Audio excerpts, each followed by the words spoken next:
Hello friends, आपके YouTube channel octopus classes में आपका स्वागत है। मैं आज इस वीडियो में जीके का एक ऐसा ट्रिक लाई हूँ जो आपको इतना आसान लगेगा कि याद करने की ज़रूरत आपको नहीं पड़ेगी। यानी कि जीके याद करने की ऐसी ट्रिक आप भूलना ही भूल जाओगे।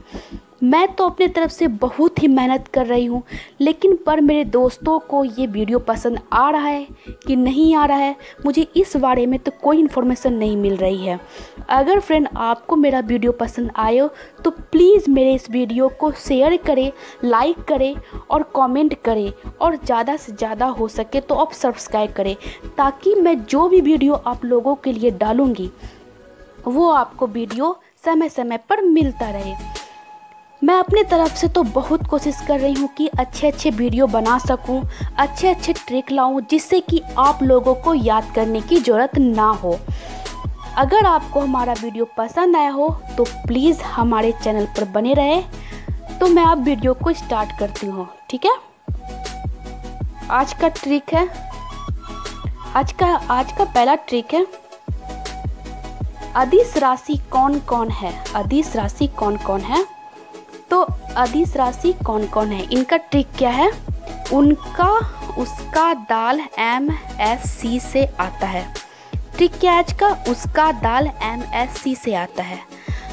उ से ऊर्जा, S से समय, का से कार्य, दा से दाब, ल से लंबाई, M से मास, और यहाँ पे S जो है वो साइलेंट है। आ से आयतन, ता से ताप। अब ये हो गया अदिश राशि। मैंने जो ट्रिक बताया है आपको कि उसका दाल MSC से आता है, तो ये हमारे सभी हो गए अदिश राशि। अब इन सभी को छोड़कर बाकी जितने राशि जो बचते हैं वो हो जाते हैं सदिश राशि। और साथ ही मैं आपको एक और बेस्ट ट्रिक बताती हूँ, जो कि देखिए क्या है। सदिश और अदिश पहचानने का क्या ट्रिक है। जो भी वर्ड हो, अगर वो से शुरू हो, तो वो से शुरू होने वाले जितने वर्ड होते हैं वो सदिश राशि होते हैं। जैसे वेग, बल, विद्युत बल्ब, विद्युत बल, विद्युत धारा। तो ये जितने भी जो आपका वो से जितने शब्द स्टार्ट होंगे वो सदिश राशि होंगे, ठीक है। वो क्या होंगे, वो सदिश राशि होंगे, और बाकी आपके क्या होंगे, अदिश राशि होंगे। तो सदिश राशि का उदाहरण क्या हो जाएगा, बल, वेग, विद्युत धारा, और बहुत सारे होते हैं, ठीक है।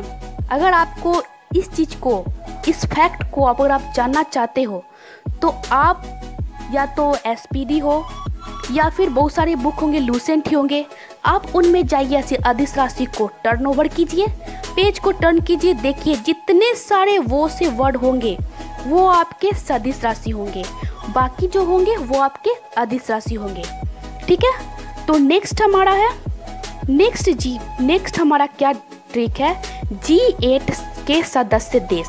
G8 के सदस्य देश, इनमें हमारा ट्रिक क्या है, जीजा कई बार फ्रांस आए। ये तो नॉर्मल सी बात है, जीजा सभी के भी होंगे, और जो दोस्त हमारे वो देख रहे हैं उनके भी जीजा होंगे। तो जीजा कई बार फ्रांस से आए। यहाँ पे जी जर्मनी, जा जापान, का कनाडा, ई इटली, बा ब्रिटेन, रा रूस, फ्रांस का तो टोटली फ्रांस, आए का ऑस्ट्रेलिया, ठीक है। हमारा क्या हो गया, जीजा कई बार फ्रांस से आए, जी जर्मनी, जा जापान, का कनाडा, ई इटली, बा ब्रिटेन, आर रूस, फ्रांस हो गया, और आए का ऑस्ट्रेलिया। अब इससे संबंधित कुछ मैं आपको फैक्ट बताती हूँ, जो आपके G8 से संबंधित कुछ स्टैटिक जीके हैं जो अक्सर एग्जाम में पूछे जाते हैं। वो क्या है, तो आप G8 समूह को हिंदी में क्या कहते हैं, 8 का समूह, ग्रुप 8, ग्रुप ऑफ 8, G8, ठीक है। G8 एक अंतर्राष्ट्रीय, G8 क्या है, एक अंतर्राष्ट्रीय मंच है। मंच यानी फोरम है। इस मंच की स्थापना फ्रांस द्वारा 1975 में समूह 6 के नाम से विश्व के 6 सबसे धनी राष्ट्रों की सरकारों से मिलकर की गई थी। यह राष्ट्र थे France, Germany, Italy, Japan, Britain और संयुक्त राज्य अमेरिका। देखिए G8 क्या है? एक अंतर्राष्ट्रीय मंच है जिन्हें अंग्रेजी में क्या कहते हैं? फोरम कहते हैं।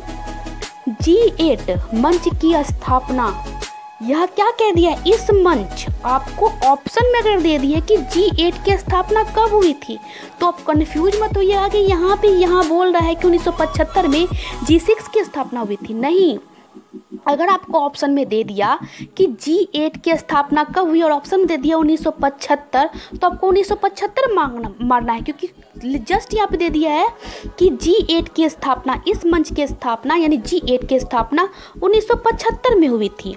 और जब 1975 में हुई थी तो इस G8 के स्थान पे इनका नाम ग्रुप 6 था।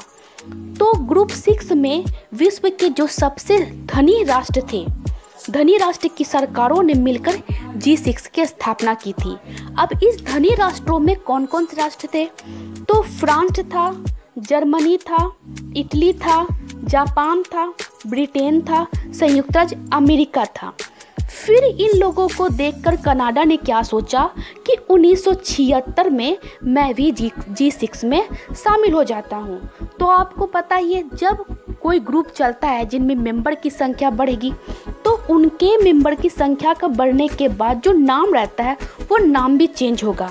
और यहाँ नाम ही आपको दिख रहा है कि मेंबर के अनुसार रखा गया है, यानी कि 6 सदस्य थे तो 6 मेंबर थे तो ग्रुप 6। और जब मेंबर की संख्या 7 हो गई 1976 में कनाडा जब शामिल हो गया तो मेंबर की संख्या जब 7 हो गई तो उनका नाम बदल के क्या हो गया? ग्रुप 7। ठीक है, समूह 7। अब इसमें क्या हुआ? 1976 में जब कनाडा ने शामिल हो गया तो इस मंच का नाम बदल कर क्या हो गया? ग्रुप 7। फिर 1997 में इसमें रूस भी शामिल हो गया। रूस जब शामिल हो गया तो फिर इनका नामकरण हो गया तो क्या हो गया? इन्हीं का अब है ग्रुप 8। ठीक है, ग्रुप 8 हो गया। अब क्या है? ग्रुप 8 के अंतर्गत सदस्य राष्ट्र यूरोपीय संघ का प्रतिनिधित्व भी करते हैं, यूरोपीय संघ का प्रतिनिधित्व भी करते हैं, पर इसे एक सदस्य या मेजबान के रूप में भी शामिल नहीं किया गया है, पर इसे एक सदस्य या मेजबान के रूप में अभी शामिल नहीं किया गया है।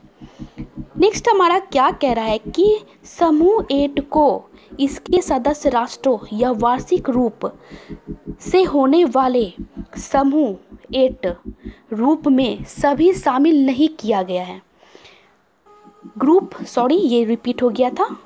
तो समूह 8 को इसके सदस्य राष्ट्रों या वार्षिक रूप से होने वाले समूह 8 शिखर सम्मेलन जिसमें सदस्य राष्ट्रों की सरकारों के प्रमुख भाग लेते हैं, यानी कह रहा है क्या कि ग्रुप 8 में जितने सदस्य हैं तो सदस्य राष्ट्रों का या वार्षिक रूप से ग्रुप 8 का जो शिखर सम्मेलन होता है एक साल में, उसमें जितने राष्ट्र होते हैं, जितने सदस्य के राष्ट्र होते हैं उनके जो है प्रमुख सरकार भाग लेते हैं।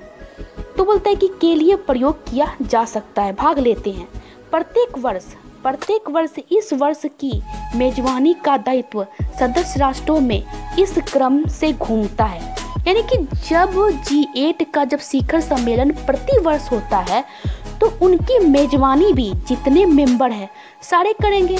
ऐसा कोई बात नहीं तो अमेरिका कर रहा है तो अमेरिका ही करेगा। तो इसमें फूट हो सकती है और बहुत सारे पैसे भी खर्च होते हैं। तो जितने मेंबर होंगे तो वो आपस में बाटा बाटी तो करेंगे ही। तो जितने मेंबर हैं उनके अनुसार से यहाँ पे सबका पारा पारी लग गया है। आप सीधी बोलिए तो पारा पारी। तो घूमता फिरता यानी क्या? पहले फ्रांस करता है, फिर संयुक्त राज्य अमेरिका करता है, यूनाइटेड किंगडम करता है, रूस करता है, जर्मनी करता है, जापान करता है, इटली करता है, फिर कनाडा करता है, फिर इनसे टर्न हो जाता है, फिर फ्रांस, संयुक्त राज्य अमेरिका, इसी तरह से टर्न ओवर होता रहता है। यहाँ यूनाइटेड किंगडम का मतलब आप समझ जाइए ब्रिटेन। ठीक है, ब्रिटेन हो गया, ब्रिटेन है। यूनाइटेड किंगडम से आपका क्या हो गया? ब्रिटेन। इतनी बात समझ में आ गई। अब क्या है हमारा G8 से संबंधित अन्य तथ्य है। देखिए क्या है, इनकी स्थापना, मैंने क्या कहा था कि G8 की स्थापना पूछेगा तो आपको क्या बताना है, 1975 में बताना है। तो किन राष्ट्रों द्वारा, फ्रांस राष्ट्र द्वारा, ठीक है। अभी मैंने आपको क्या कहा था कि G7 था ना, ठीक है ना, G7 था ना वहाँ पे, G6 था। ये नहीं कि हम तो G6 पढ़े थे, G8 कैसे हो गया, नहीं, G6 स्थापना हुई थी, वो मेंबर जैसे बदलते गया तो उसके मेंबर का जो नाम भी बदलते गया, ग्रुप G6 से G7 हुआ, G7 से G8 हो गया। इसीलिए G8 की स्थापना कब हुई, 1975 में हुई। तो किस राष्ट्र के द्वारा हुई, फ्रांस राष्ट्र के द्वारा होगी। नेक्स्ट हमारा, पूर्व में इसे G7 के नाम से जाना जाता था, लेकिन 1997 में रूस को सदस्य बनाने जाने के बाद इसे G8 के नाम से जाने लगा, ठीक है।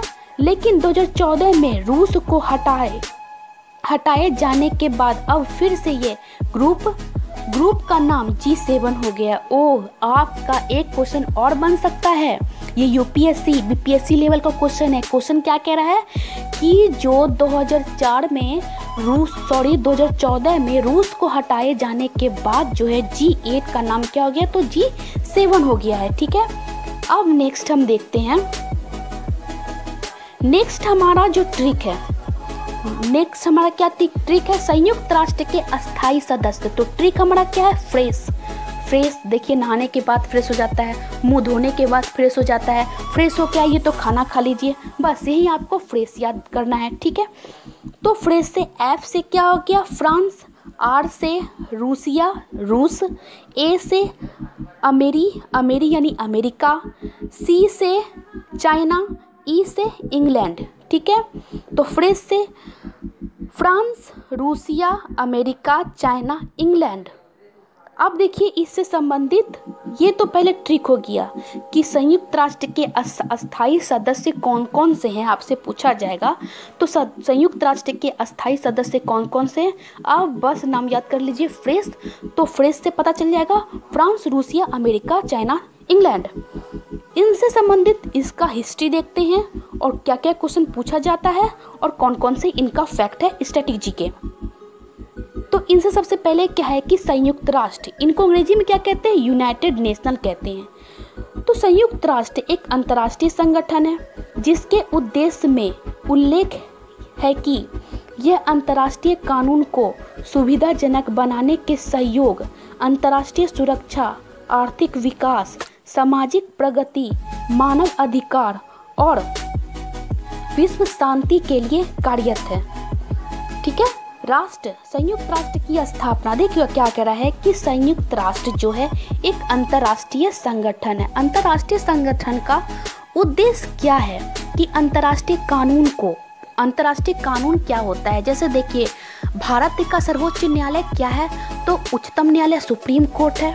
फिर उसके बाद प्रत्येक राज्य में एक उच्च न्यायालय दिया गया है। तो इससे बड़े भी कानून हैं जिन्हें अंतर्राष्ट्रीय कानून कहा जाता है, तो अंतर्राष्ट्रीय कानून कहा जाता है। तो उन्हीं को बोल रहा है कि सुविधाजनक बनाने के सहयोग, अंतर्राष्ट्रीय सुरक्षा हो गया, आर्थिक विकास हो गया, सामाजिक प्रगति हो गया, मानव अधिकार हो गया और विश्व शांति के लिए जो इन सभी का कार्य होती है, क्या कैसे करना है, इस पर कोई विवाद खड़ा होता है तो इनका सारा काम, सारा निपटारा कौन करता है, तो संयुक्त राष्ट्र करता है।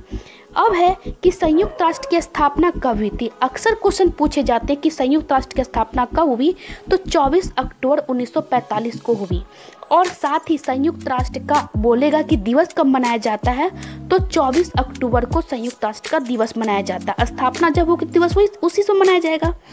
तो संयुक्त राष्ट्र का स्थापना कब हुआ था, 24 अक्टूबर 1945 को संयुक्त राष्ट्र स्थापना हुई थी। और जब संयुक्त राष्ट्र का स्थापना हुआ था उस समय अधिकार पत्र पर कितने देशों ने हस्ताक्षर किया था, तो 50 देशों ने हस्ताक्षर किया था। इनसे संबंधित कुछ फैक्ट है कि द्वितीय विश्व युद्ध के विजेता देशों ने मिलकर संयुक्त राष्ट्र को अंतर्राष्ट्रीय संघर्ष में हस्तक्षेप करने के उद्देश्य से स्थापित किया था। वे चाहते थे कि भविष्य में फिर कभी द्वितीय विश्व युद्ध की तरह युद्ध न उभरे, क्योंकि युद्ध होती है तो सारे देश, जितने देश लड़ते हैं आपस में सबकी क्षति होती है। तो सभी देश ये नहीं चाहते हैं कि हमारी क्षति हो, पर कुछ परिस्थिति ऐसी बन जाती है कि जिन्हें ना चाहते हुए भी युद्ध करना पड़ जाता है। अगर वो देश जो नहीं करेंगे तो उनकी और ही क्षति हो जाएगी, इसलिए उन्हें ना चाहते हुए मजबूरी में उन्हें इस युद्ध में घुसना पड़ता है। तो क्या कह रहा है कि ना उभर आए। संयुक्त राष्ट्र की संरचना में सुरक्षा परिषद वाले सबसे शक्तिशाली देश संयुक्त राज्य अमेरिका, फ्रांस, रूस और यूनाइटेड किंगडम यानी ब्रिटेन है। द्वितीय विश्व युद्ध में बहुत अहम देश थे। वर्तमान में देखिए, एक क्वेश्चन आर्क बनेगा कि वर्तमान में संयुक्त राष्ट्र में कितने देश हैं। तो ये अंक आपको समझ में नहीं होगा, तो मैं यहाँ लिख देती हूँ कि वर्तमान में संयुक्त राष्ट्र में कुल 193 सदस्य हैं। विश्व के लगभग सारे अंतर्राष्ट्रीय मान्यता प्राप्त देश इस संस्था की संरचना में, और साथ ही कह रहा है कि इस संस्था की संरचना में आम सभा, सुरक्षा परिषद, आर्थिक और सामाजिक परिषद, सचिवालय और अंतर्राष्ट्रीय न्यायालय सम्मिलित हैं।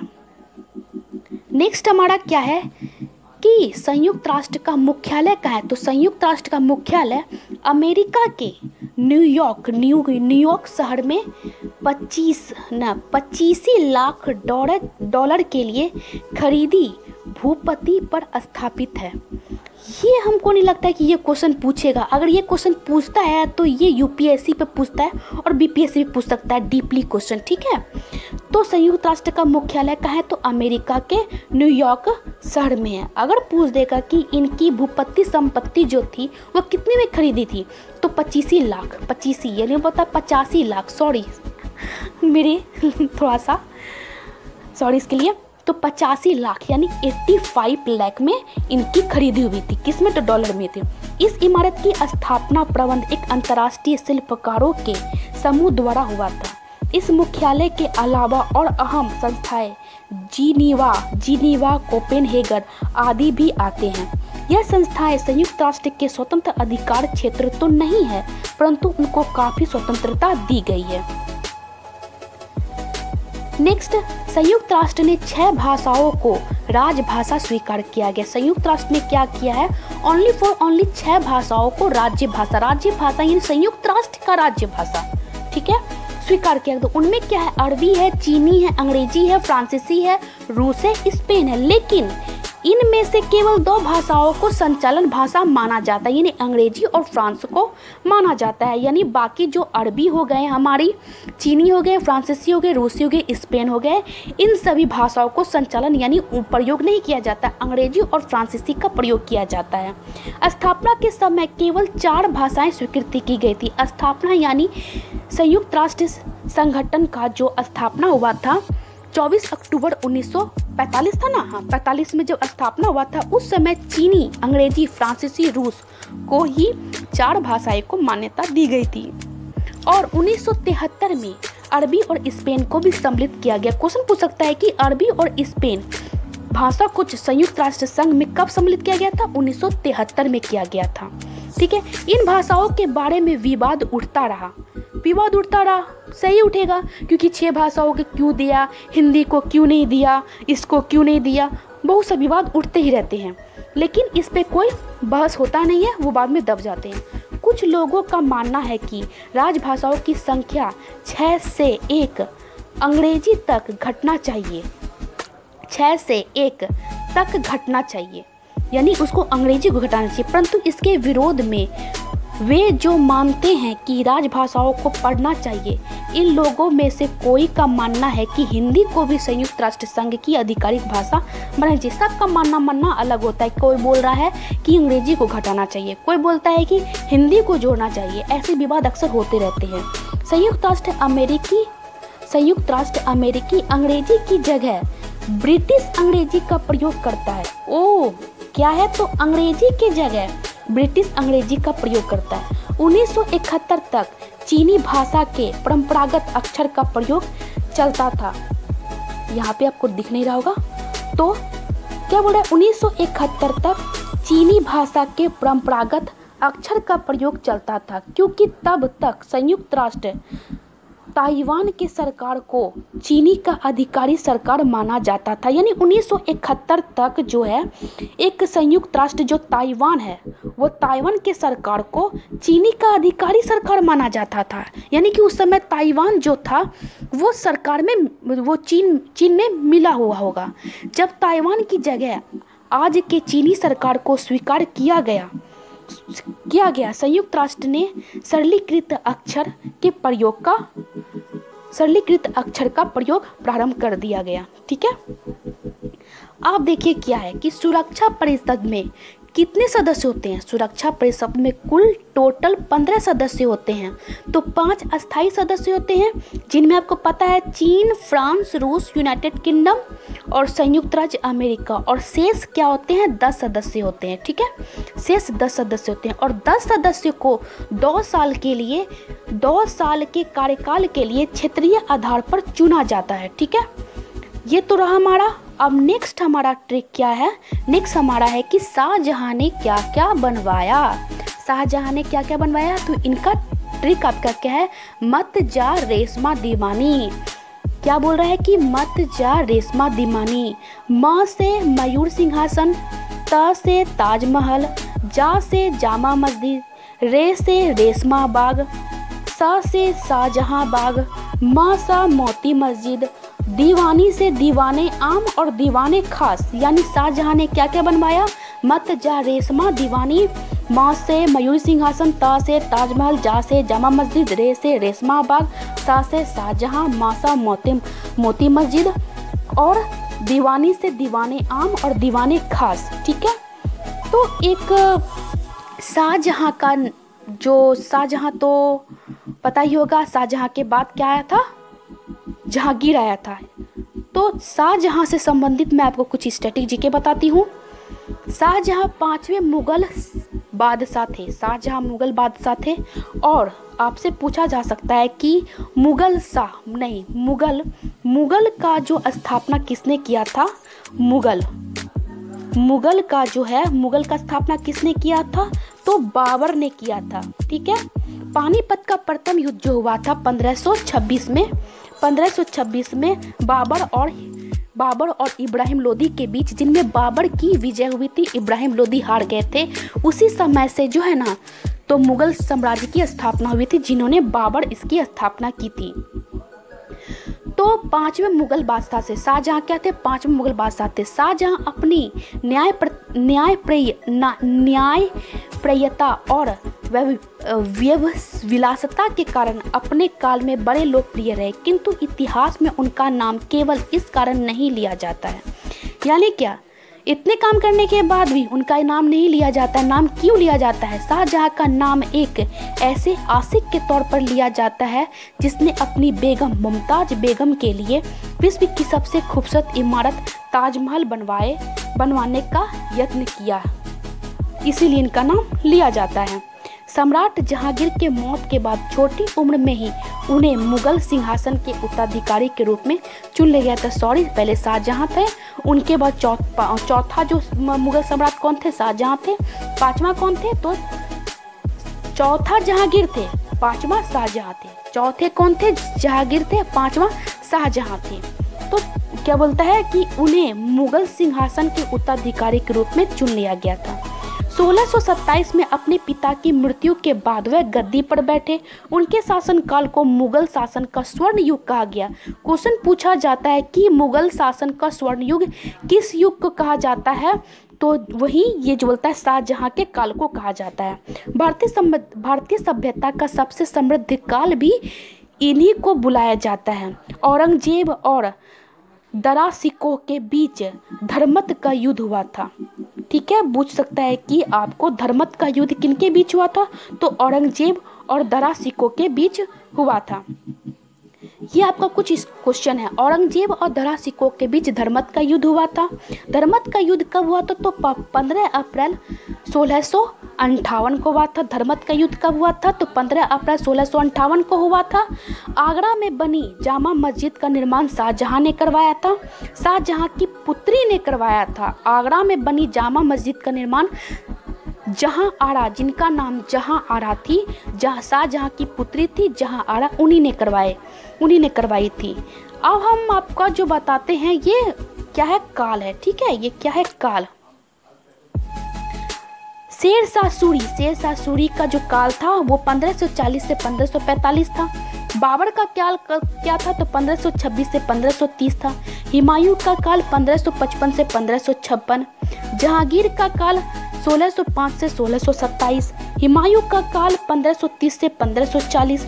अकबर का काल 1556 से 1605 और इस्लाम शाह सूरी का 1545 से 1554। यानी कि आप इसको ऐसे देखिए, 1526 से 1530, इनके बाद 1540 से 1545, ठीक है, 1545 से 1554, 54 के बाद अब क्या आता है 1555 से 1556 हुमायूं। 1556 के बाद आप देखिए कहाँ जाते हैं, अकबर। 1556 से 1606, 1605 आते हैं अकबर।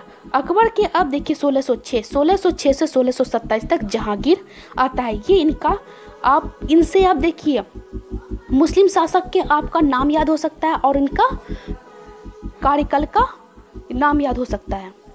ठीक है, तो ये हमारा वीडियो आज यहीं पे ख़त्म होता है। अगर आपको हमारा वीडियो पसंद आया हो तो प्लीज़ दोस्तों हमारे वीडियो को शेयर करें, लाइक करें और कमेंट करें, ताकि मैं और अच्छे अच्छे वीडियो बताऊं और मैं आपको इससे अच्छे ट्रिक ला सकूं। अगर आप हमारे वीडियो पर नए हो तो हमारे चैनल को सब्सक्राइब करना ना भूलें। मिलते हैं नेक्स्ट वीडियो में। Good bye.